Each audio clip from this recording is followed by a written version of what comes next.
연인 파티 티저 영상에서 가장 놀라운 사실은 일반 포로 사냥꾼으로 알려진 이청아 배우가 실제로 청나라 공주급 신분임을 밝혀냈다는 것이었습니다.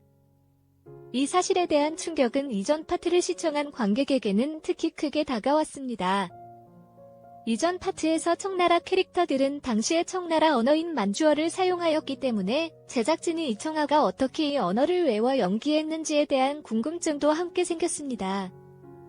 이는 역사적인 고증에 대한 제작진의 세심한 주의를 증명하는 부분이었습니다.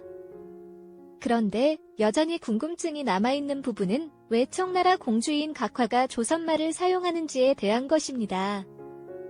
이에 대한 의문을 해소하기 위해 관련 조사를 진행한 결과를 소개해보겠습니다. 먼저 각화가 조선 효종의 양녀인 의순공주가 아니냐는 주장이 있었습니다. 그러나 의순공주는 1636년에 태어나 파트 2가 시작되는 1643년대에는 8살 정도로 어린 나이였기 때문에 이 시기에 청나라 공주급으로 시집을 보낸 것은 사실이 아니었습니다. 또 다른 주장은 각화가 청나라 사람이지만 어머니가 조선인이라는 것이었습니다. 따라서 각화는 의순공주가 아니었음이 명확했습니다. 이에 관련된 조사 결과 홍타이즈의 아들인 아이신기요르 호거 부인 중에 석구인 황씨가 있었습니다.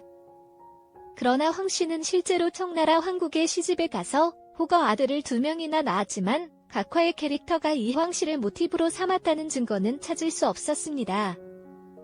결국 작가는 각화를 실존하는 역사적 인물이 아닌 작품 내에서만 존재하는 가상의 캐릭터로 설정하면서 그녀가 조선 출신 어머니와 유모의 지도를 받아 청나라 말과 조선말을 둘 다 능숙하게 구사하는 것으로 설정한 것으로 추정됩니다. 이청아 배우의 언어 능력에 대한 기대도 큽니다. 그녀의 한국어 딕션과 영어 발음이 뛰어나다는 평가를 받고 있는데 만주어 발음에 대해서는 어떤 느낌으로 소화해낼지에 대한 궁금증이 많이 생겼습니다.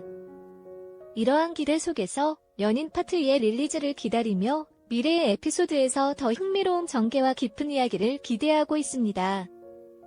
이 글이 마음에 드셨다면 빨강나비 채널을 구독해주시기를 부탁드립니다.